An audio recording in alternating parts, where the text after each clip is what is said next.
Welcome back, everybody. Today, we're doing some frauds. We're doing Marie Moreau versus Megumin Fushiguro. How is this going to turn out? Well, it depends. Are we using their full potential? Man. Anyway, so, latest episode came out. We're going to talk about this matchup. How strong are they? How fast are they? Right? So, Marie, let's start off easy. She should scale to other soups physically that can exert around zero point 0.4 tons of TNT, which is building the small building level, yada yada. You know the drill. Then we got her speed, and I'm going to say this right now. Her travel speed is terrible. The boys universe is extra bad when it comes to travel speed and combat speed because those two vary so wildly. It's genuinely even less consistent than an anime, like unironically. That's because Marie Moreau is honestly probably as fast, if not a little slower than the average human. I genuinely think, I don't care what anyone says, I guarantee you in a 100 meter dash, I can beat her. I will bet good money on that. I don't care. She is slow as all hell.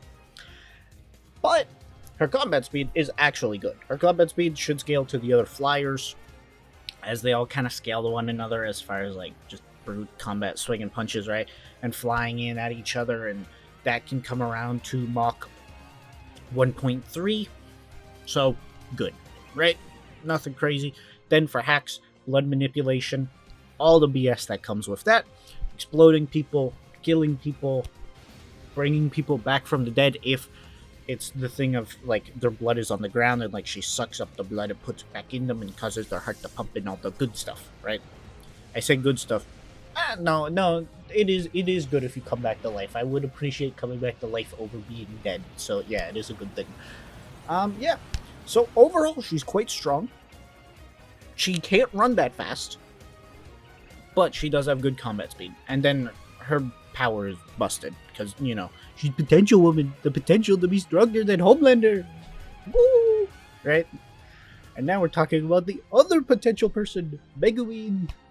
Alright, to deal with Megumin. So, end of series Megumin is stronger than any Megumin prior, including the one that should theoretically, the one that had Sukuda's power, that chucked Yuji all the way across an entire city block. That came out to around 36 tons of TNT, which is quite strong. Then for combat speed, he's able to dodge, weave, and run in tandem with decently powerful and decently fast curse techniques, such as the piercing blood, which can clock in at around Mach 1.57. On top of that, he's got all of his summons. He's got the dogs, the rabbits, and then the one everyone actually cares about, which is Maharaga. If Maharaga gets in this matchup, it's over for everyone, and then it becomes a battle of who will survive longer. So, now, we're going to get into the actual versus matchup. So, easiest way, Megumin is 85 times stronger and 15% faster. But Marie should be able to just kind of make him explode. Possibly. With a strength gap that big, it might take too much effort on her part to completely make a part of him explode, as seen in The Boys, where it seems like it takes more effort to explode a superhuman than it does a regular human. Therefore, exploding a super duper whooper human means that it's going to take even more stamina than what was previously stated, right? So, there's that. On top of that, Megumin actually has good travel speed, so he'll be able to run forward at her and like punch her in the face, and she'll die. Which she has no counter to. Now, you could argue she could come back to life if, like, say he rips her arm off or something of the sort, or blows a hole in her chest. Maybe she can keep herself going by using her blood powers to, like, control the flow of blood or something along the sort, right? Most likely it's not going to, but there is that possibility. However, considering he can basically liquefy her as if he were A-Train, with one attack, he's got a pretty solid win condition.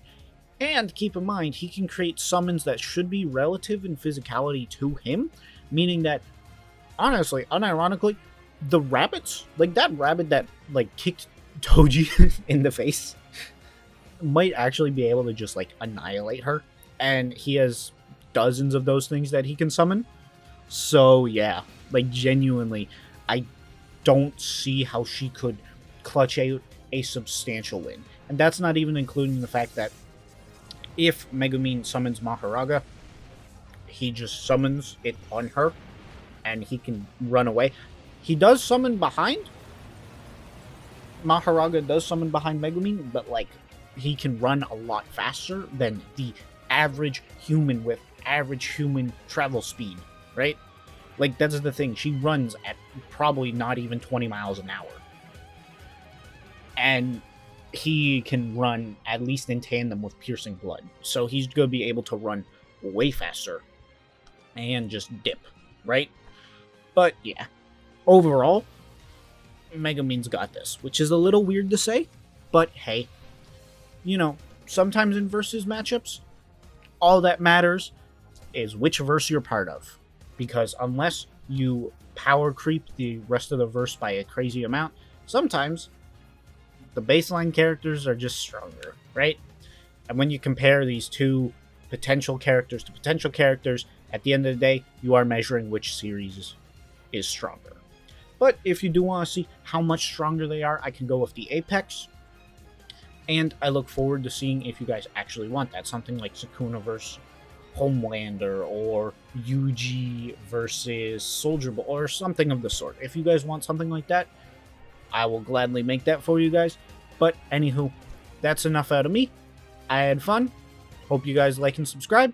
And this is Rox signing out.